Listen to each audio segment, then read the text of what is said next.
Bem-vindos a mais uma aula prática, um conjunto de entrevistas sobre ciência que faz parte da iniciativa Mentes Brilhantes, do Observador, dedicada à investigação que se faz em Portugal. Nestas aulas práticas, juntamos habitualmente dois cientistas, um mais experiente e outro a dar os primeiros passos. Tem sido assim na maior parte destas conversas e será assim hoje também. Queremos saber o que os une, as oportunidades que agarram, os projetos que estão a desenvolver, as conquistas de financiamento e muito mais. Eu sou o Paulo Farinha e temos em estúdio Inês Reis Claro. Tirou a licenciatura e o mestrado em Bioquímica na Faculdade de Ciências da Universidade do Porto, é aluna de doutoramento na Faculdade de Ciências da Universidade de Lisboa e está atualmente no Instituto de Investigação e Inovação em Saúde, o I3S, no Porto, graças a uma bolsa INPIT da Fundação La Caixa, as bolsas de doutoramento. Está a estudar atualmente as assinaturas do RNA mensageiro em tumores associados ao fumo do tabaco, especificamente o cancro do pulmão, da bexiga e da cabeça e do pescoço. Já falaremos um pouco sobre isso.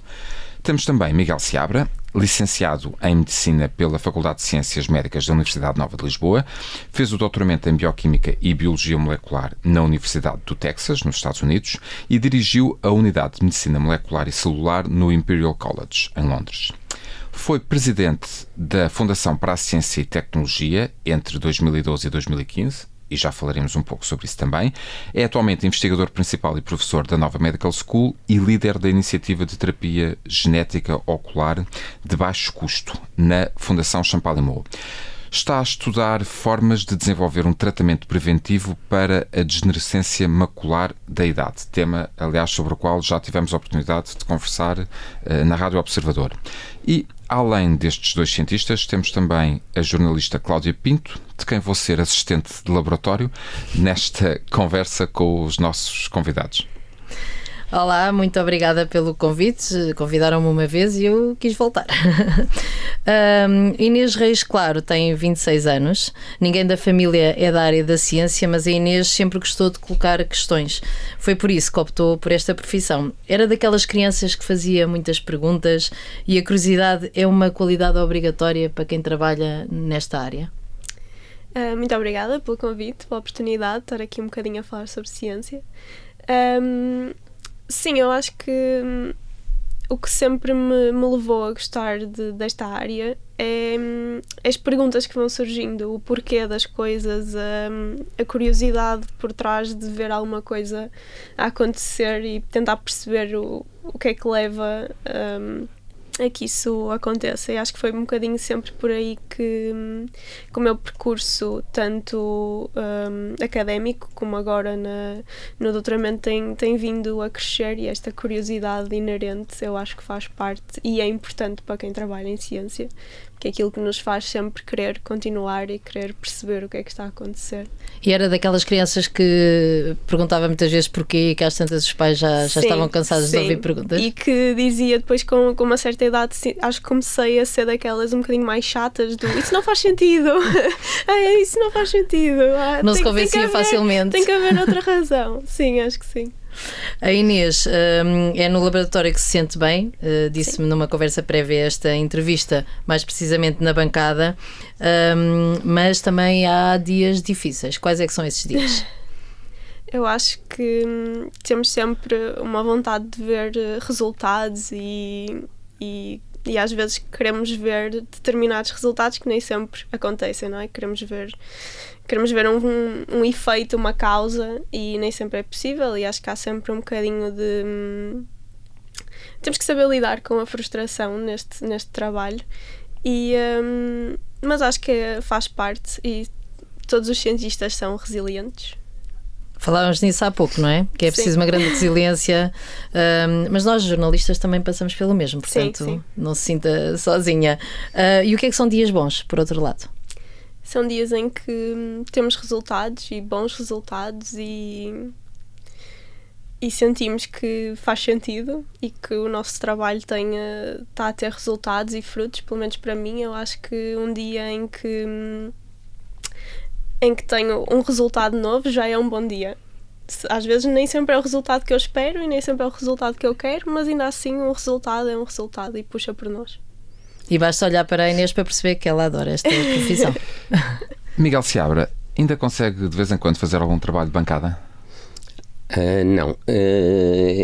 Infelizmente, deixei de fazer bancada há bastante tempo e se perde o ritmo, enfim, toda aquela envolvente de estar na bancada, as horas que são necessárias, as interrupções para fazer experiências, levam tanto tempo que é muito difícil. Nós não podemos decidir, olha, agora vamos 2 horas para a bancada. Pois, porque essas 2 horas são muito úteis a fazer relatórios, a apresentar candidaturas. É mais porque em 2 horas se calhar não se faz nada de útil. E, portanto, não havendo nada de útil que se possa fazer, o que podemos é acompanhar, de facto, e quando somos mais treinados em certas técnicas, aí temos um papel importante. Mas eu tenho a dizer que ao fim de 30 e poucos anos de carreira, que agora há muitas técnicas que me ultrapassam completamente e que são os meus colegas mais séniores que têm que me ensinam a mim o que é que como é que se fazem determinadas coisas. São 40 anos aqueles que vos separam de idade, de experiência, que separam o Miguel Seabra da Inês Reis Claro.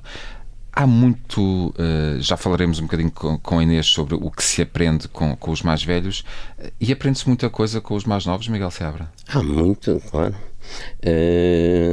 Eu acho que sempre aprendemos, mas à medida que nos tornamos mais séniores, eu acho que mais aprendemos com os mais novos e o recrutamento para o laboratório é absolutamente chave, porque neste momento eu teria muita dificuldade em recomeçar do início, não é? Apesar de em 2016, quando depois saí da FCT, eu recomecei um laboratório com uma estudante, era eu e uma estudante. Aí mas era mais simples, portanto não tínhamos tantas linhas de investigação, só tínhamos uma, e durante esse período as coisas foram um bocadinho diferentes, mas à medida que recrutei a gente mais sénior, foi deixando a eles a condução. São eles que me ensinam todos os dias.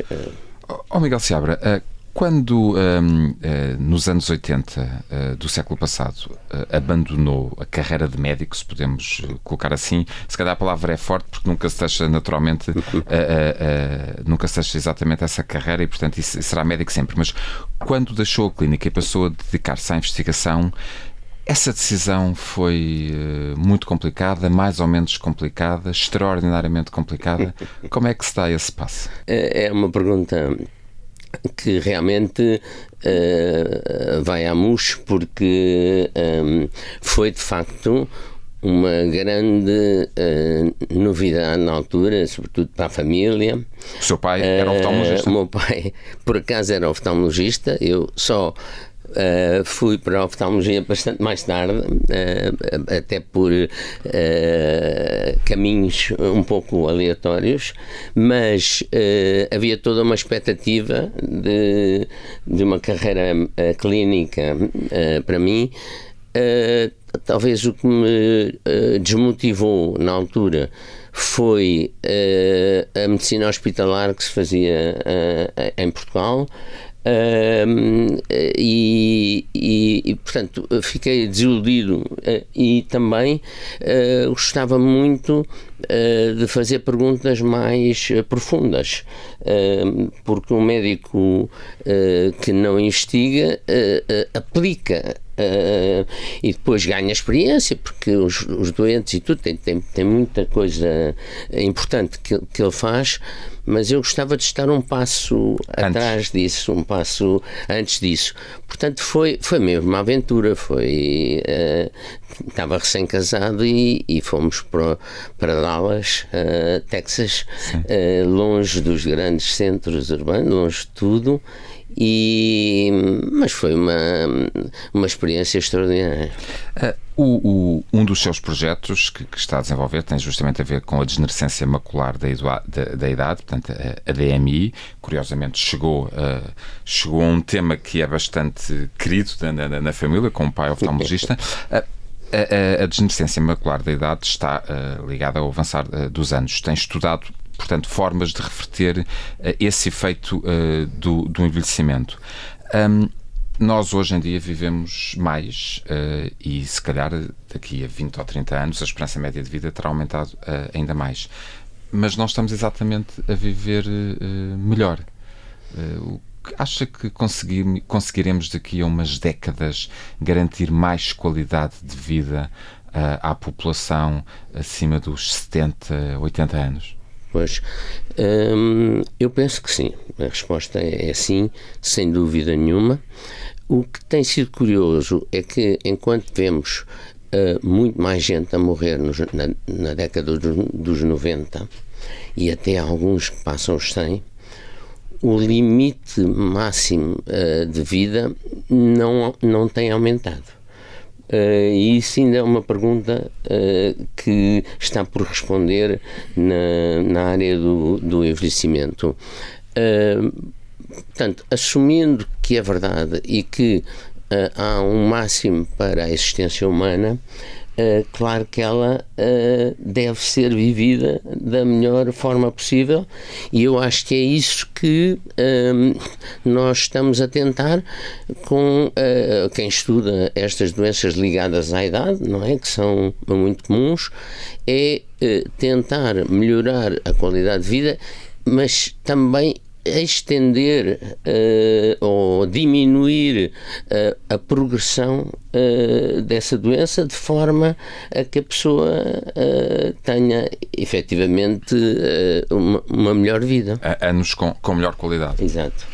Inês, ouvimos o Miguel a dizer que aprende muito com os cientistas mais novos. A Inês tem o privilégio e a sorte, segundo nos disse, de ter duas orientadoras que a encaminham na sua investigação. Sente que a sua investigação e aquilo que estuda bebem muito do apoio que tem dos orientadores? Sim, sem dúvida. Eu acho que é uma parte muito importante termos uma orientação e uma supervisão boas, não é? Tenho muito a agradecer às minhas orientadoras, a doutora Alexandra Moreira e a doutora Isabel Pereira Castro, no I3S. E acho que, de facto, ter boa orientação molda muito a forma como nós também aprendemos, e ainda sou estudante, não é? Sou estudante de doutoramento, e acho que a ajuda delas sempre foi muito importante em todos os passos que tenho vivido nesta altura mais académica, e acho que o já terem também passado por determinadas coisas que me estão a acontecer agora, não é? Não só a frustração, mas os resultados, as coisas inesperadas que nos vão acontecendo. Acho que termos alguém que também está lá para nos dizer isso é normal, isso acontece. Eu já estive aí, há uma linguagem partilhada, não é? Exatamente, e acho que é muito importante para sentirmos também que está tudo bem e que faz parte. Muito bem, e o que é mais desafiante para uma cientista aos 26 anos? Acho que é uma boa pergunta. Não sei se diria desafiante, acho que todos os dias são uma aprendizagem, e todos os dias têm diferenças, mas isso também é um bocadinho o que me puxa para esta área. Portanto, todos os dias são diferentes, todos os dias algo novo pode ou não acontecer, e há muito inesperado, e acho que isso, tanto para mim, é um ponto positivo. E sente que os cientistas mais velhos e os orientadores ouvem de facto os mais novos e é importante serem de facto ouvidos? Eu acho que sim. Acho que há sempre casos e casos, mas acho que, pelo menos eu sinto que as minhas ideias e as minhas opiniões têm lugar, são ouvidas e são tidas em consideração também. Sim, tenho essa sorte, pelo menos. E aqueles dias difíceis depois são compensados pelos dias melhores? Sim, 100%. É isso. Sim. Miguel, a carreira do Miguel divide-se sobretudo em 3 países, Portugal, Reino Unido e Estados Unidos da América. A experiência internacional é importante e já falámos que foi pioneiro nisso e que até numa conversa prévia que tivemos esta gravação disse-nos que a família na altura não aceitou muito bem esta sua ambição de ir para fora, mas é algo que aconselho aos seus alunos? Sim, eu acho que é muito importante ter essa experiência internacional. Ela tem muitos formatos, mas acho que é essencial expor-se durante o seu treino a várias áreas de investigação, não ficar sempre, toda a vida, só focado num certo campo, porque isso é limitativo e as perguntas depois vão mudando e uma pessoa assim está pouco adaptada para ir seguindo a carreira. Mas é isso, não é? Quer dizer, também permite outro olhar, estar lá fora noutros países, noutras realidades. E, quer dizer, e contra mim falo, não é? Porque muitos dos meus melhores mestrandos, que é quando nós os pomos à prova, entram no laboratório e muitas vezes queremos aliciar para fazer um PhD, um doutoramento, e os melhores gostam muito têm muitas opções e fazem muitíssimo bem. E sempre os apoiei e sempre com pena, mas eles mantêm alguma ligação ao laboratório e isso também é importante. E o regresso acaba a ser mais tarde. Sim, é como se tivéssemos construído uma rede mundial de pessoas que passaram pelo meu laboratório e até pelos meus colegas e que têm aquela ligação inicial à nossa centro de investigação. Também imagino que seja um motivo de orgulho ver que eles estão a voar. Completamente. E tenho, agora, nesta idade, já tenho exemplos de quase tudo. Que os meus estudantes e pós-docs e até mestrandos que seguiram carreiras diferentes e têm sucesso diferente. Alguns ainda estão no estrangeiro a fazer. Por exemplo, há uma estudante minha que fez o PhD comigo e agora é CEO de uma companhia, de uma startup na Suécia. Portanto, temos tudo. As coisas mudaram muito, existe também mais concorrência, se calhar outro tipo de apoios, os meios à disposição também são outros. É hoje mais difícil fazer ciência do que quando começou? Eu penso que sim, quer dizer, não era fácil e sempre foi muito difícil e, por exemplo, em Portugal era impossível. Portanto, eu estou-me a referir por exemplo, ao que são o Reino Unido hoje e há 30 anos, ou os Estados Unidos hoje e há 30 anos.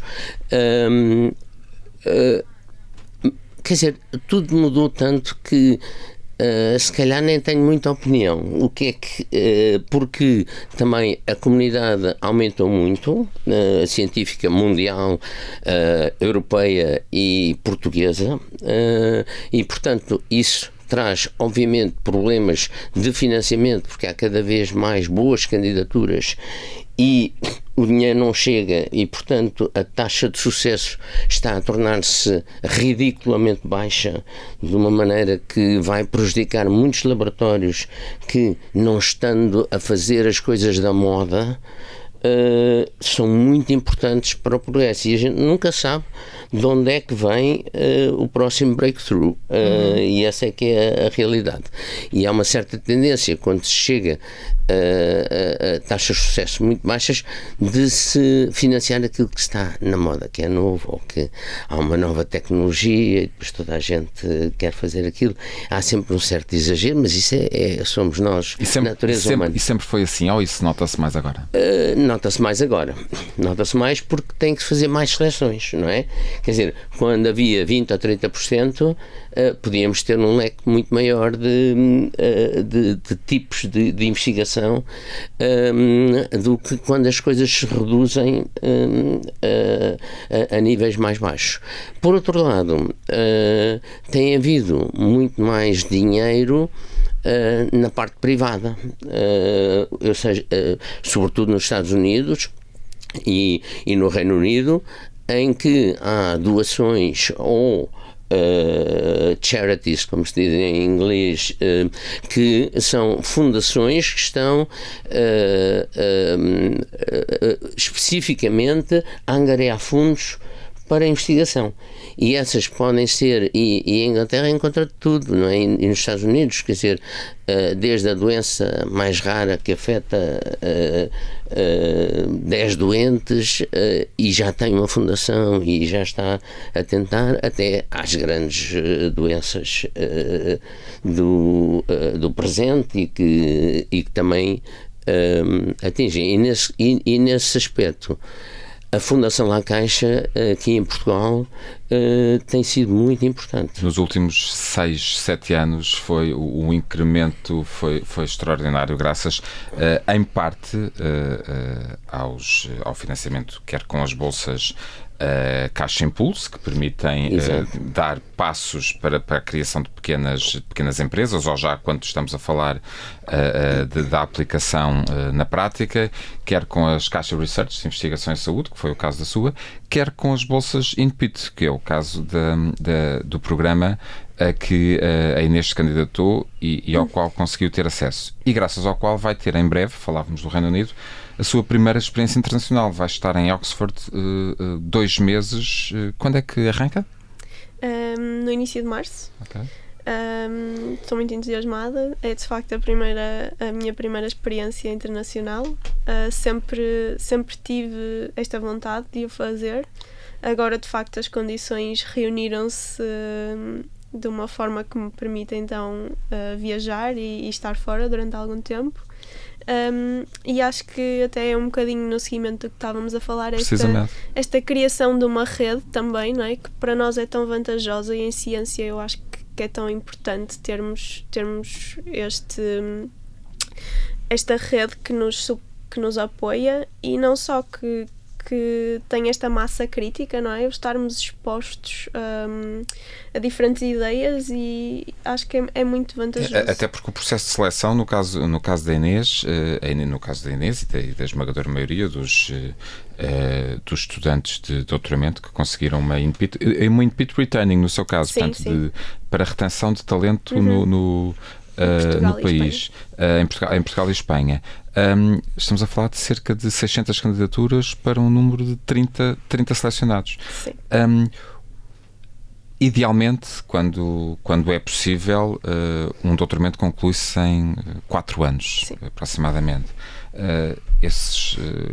O fim desse prazo será 2028, portanto, foi 2024? 2024, exatamente. Já pensa nisso, apesar de 2028 ainda parecer longe, ou está já ao virar da esquina, quando para um cientista está sempre ao virar da esquina? Sim, acho que sim. Acho que ainda assim quando comecei os 4 anos ainda parece um período aceitável. A verdade é que o tempo passa a correr, e entre experiências, entre resultados, nós vemos o tempo a passar, E se houve uma razão também que me levou a querer fazer um doutoramento, foi perceber que o tempo passa a correr em ciência e cada coisa que nós descobrimos é mais uma pergunta. Portanto, eu fiquei a sentir que me faltava mais. Foi por isso que eu quis continuar. Ainda assim mudei um bocadinho o tema quando entrei no doutoramento, mas acho que acaba sempre por parecer pouco tempo. Portanto... Miguel, é inevitável perguntar-lhe, temos connosco em estúdio um ex-presidente da Fundação para a Ciência e Tecnologia, portanto não posso deixar de lhe perguntar, já teve a oportunidade de dizer no passado ao Observador que não tem saudades desse tempo, que quase arruinou a sua carreira científica. Como é que um ex-presidente da FCT vê a extinção da Fundação e a sua fusão com a Agência Nacional de Inovação para criar a nova Agência para a Investigação e Inovação, a AI2?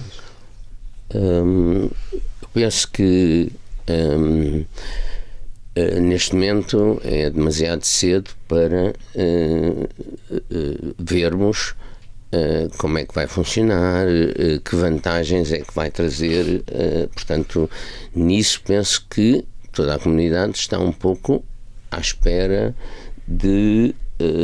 daquilo que sejam efetivamente práticas diferentes daquelas que já existem, que a fusão não seja só a união de separadamente, mas sobre um mesmo teto de duas entidades separadas. Não acha que facilitará mesmo os procedimentos e o acesso a financiamento, como era um dos apanágios do governo e que foi tão dito por...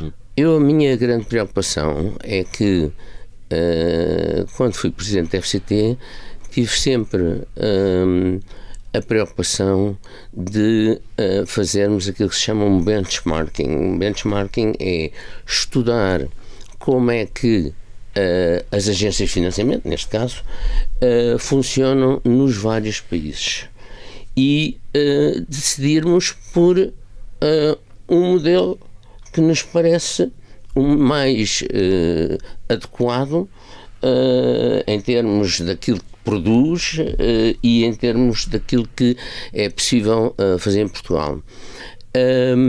Infelizmente eu não consigo, e estou um pouco desatualizado, portanto isto pode não corresponder inteiramente à verdade, mas que eu saiba, não há modelos internacionais que juntam estas duas agências de investigação e de inovação. Elas são sempre separadas, às vezes há múltiplas de cada uma, mas esta junção é uma experiência portuguesa e que eu penso que por não ter um modelo vai ser mais difícil de pôr no campo. Uma das coisas que tem sido dita e que é também uma grande ambição de quem faz ciência em Portugal é que assim, ou pelo menos isso foi veiculado, que isso poderá, a médio prazo, conseguir garantir melhores remunerações, melhores vencimentos para os cientistas em Portugal. Isso é um horizonte longínquo, ou é uma miragem, ou pode-se falar verdadeiramente disso e dessa ambição? Eu penso que o principal objetivo não é esse, que secundariamente isso possa acontecer. Precisamente, não é? Após... O primeiro objetivo é tentar canalizar fundos estruturais e fundos nacionais numa perspectiva que possa multiplicar alguns fundos, e eu acho que é uma ideia interessante, sem dúvida, e se der resultado penso que é uma mais-valia para o nosso país. Mais uma vez temos que esperar um bocadinho e ver, porque vai ser difícil, não vai ser fácil de fazer essa... Muito bem. Inês, está a estudar diferentes níveis de expressão das isoformas, é assim que se diz? Nas células tumorais, em comparação às normais, no cancro da bexiga, do pulmão e do cancro da cabeça e do pescoço, que são tumores muito associados ao tabaco. O que é que pretende descobrir e porque é que escolheu esta área de investigação? Então, o porquê de eu ter escolhido esta área veio um bocadinho no seguimento da minha tese de mestrado. Comecei a trabalhar com o RNA, no caso até com as vacinas, com a tecnologia das vacinas do Covid, e todo o mundo do RNA e lá está este potencial do RNA noutras áreas para além da terapêutica, que na altura ganhou grande destaque, mas neste caso então um bocadinho mais aplicado na oncobiologia. Sempre me fascinou e achei que era uma área muito interessante e que podia ter resultados novos e inovadores, eu diria. A base do projeto então é tentar perceber se células tumorais e células normais apresentam níveis diferentes de determinadas isoformas de mRNA, e o trabalho tem prosseguido dessa forma e de facto temos tido resultados interessantes. E o que são isoformas do mRNA? Para quem está a ouvir ou a ver, sim, conforme o formato, sim, e não faz ideia do que estamos a falar. De uma forma geral, nós sabemos que o DNA é transcrito para RNA e depois há a produção de proteínas. O RNA pode ter diversas isoformas, portanto, a partir do mesmo DNA, não falando em mutações, podemos ter isoformas diferentes de mRNA. No meu caso, especificamente, eu trabalho com uma coisa que pouco se fala normalmente, que é a polianilação, ou a polianilação alternativa, neste caso. E nós estudamos então diferentes isoformas de mRNA que vêm do mesmo gene. E são estas que nós estamos a tentar identificar como alteradas nos tumores. Muito bem. E no seu estudo foi possível também recolher amostras e trabalhar com um clínico do IPO do Porto? Como é que resultou esta parceria e de que forma é que vê? É uma mais-valia para a investigação? Sim, eu acho que sim. Portanto, o projeto também começa com esta necessidade por parte dos clínicos em novos biomarcadores, novos alvos terapêuticos, porque sabemos que principalmente na área do cancro a procura pela cura ou por novos medicamentos, novos tratamentos é sempre uma parte importante. E esta equipa, a interação com esta equipa de clínicos também foi um fator que me levou a achar que este projeto tem ou pode vir a ter um bom impacto, porque de facto o cancro afeta muita gente e principalmente cancros associados ao fumo de tabaco, que é um fator de risco muito grande, e acho que lá está, o termos uma equipa abrangente, mais uma vez também voltando um bocadinho a este tema da networking, não é? Acho que é sempre um ponto benéfico na ciência no geral. Miguel está a estudar as formas de desenvolver um tratamento preventivo para a degenerescência macular da idade. É um nome também difícil. Vocês têm nomes muito complicados para os jornalistas pronunciarem. E acha que prevenir pode ser então a solução para a cegueira nos idosos? Sim, não estamos a falar de prevenir no sentido comum da palavra. Estamos a tentar manter as células que vão morrer mais saudáveis e vivas durante mais tempo a funcionar. Portanto, estamos a trabalhar em compreender quais são os mecanismos que levam as células a morrer.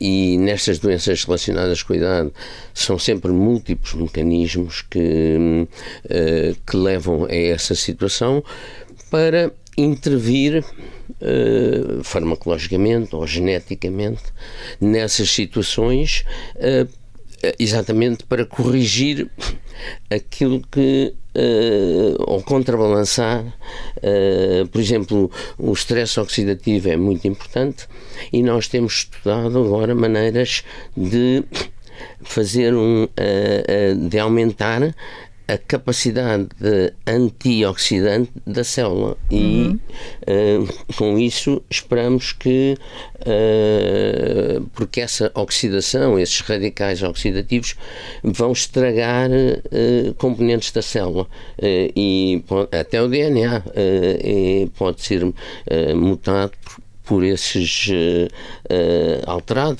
por esses agentes oxidativos. Portanto, esse é um dos aspectos, não é o único. Nós gostamos de trabalhar muito com lisosomas, lá está outro termo mais... O que são isosomas? O que são isosomas? Os lisosomas são os organelos dentro da célula que digerem aquilo que as células trazem do exterior, mas também da reciclagem interna das células. E esses mecanismos, chamados no geral proteostase, são muito importantes nestas doenças.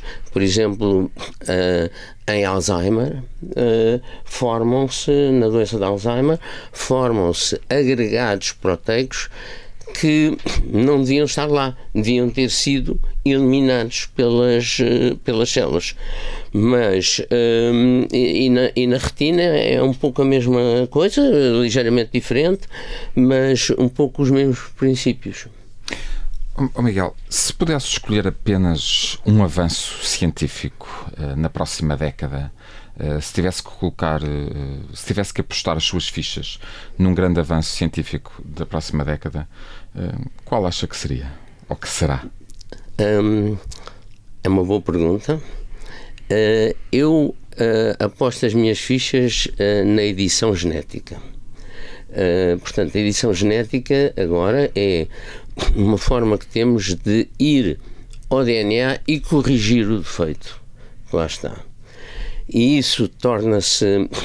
É nisso que estamos a trabalhar também na Champalimau. Na Fundação Champalimau. Portanto, são umas fichas que uma delas é nossa, as outras, que através destes mecanismos que foram utilizados nas vacinas Covid, fazer com que possamos, nas doenças genéticas, por exemplo, ir corrigir defeitos muito específicos e tornar as células normais. E eu acho que isso seria fantástico. E já há estudos clínicos que comprovam, meia dúzia deles, mas absolutamente de ficarmos de boca aberta, em que isso foi bem sucedido. Muito bem, ouviram aqui primeiro. Será as fichas de Miguel Seabra estão apostadas na edição genética. Dentro de uns anos veremos se é assim de facto ou não, e se é uma das áreas da moda em que poderá haver mais financiamento nos próximos anos. Miguel Seabra e Inês Reis Claro, obrigado pela vossa disponibilidade, foi um gosto ter-vos connosco. Cláudia Pinto, obrigado a ti também. Obrigada também. Foi mais um episódio da Aula Prática, uma série de entrevistas do projeto Mentes Brilhantes do Observador. Está disponível no site, nas plataformas de podcast e na Rádio Observador. Até à próxima conversa.